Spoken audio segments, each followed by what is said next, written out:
Ah, communion, the staple of all Christendom, partaking in the holy sacraments, the bread and the cup, just as Jesus commanded. Do this in remembrance of me. There's no question that communion is vital to the Church. After all, it was formed because of Jesus. Therefore, it would be important to remember Jesus. This implies that foregoing communion would in turn cause one to forget Jesus. Yes, Jesus' instructions were quite simple. Eat the bread, drink the cup. Do this in remembrance of me.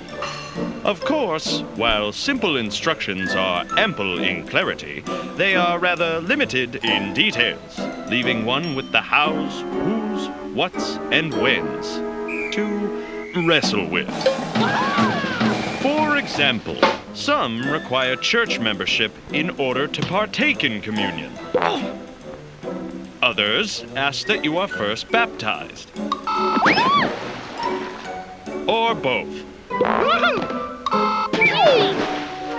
On the other side of the spectrum are those who allow any and all to participate, provided, of course, that they are an actual believer.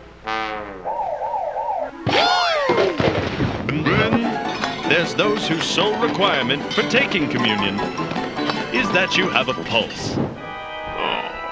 Then there's the question of frequency. Some take communion quarterly, others bi-monthly, or monthly, or bi-weekly, weekly, and daily.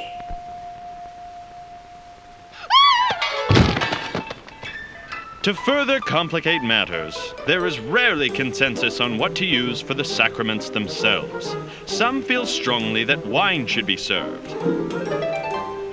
Others are appalled by wine and insist on grape juice. Then there's the bread dispute. Should it be leavened bread, or would unleavened bread be more appropriate? Others argue for wafers. And then there's the soda cracker camp. And of course, everyone is convinced that their way of doing communion is the way to do communion. And this is just the tip of the iceberg when exploring the vast disagreements over communion that have caused countless fractures and divisions throughout the Christian community. Which begs the question, is this what Jesus intended when he said, "Do this in remembrance of me"?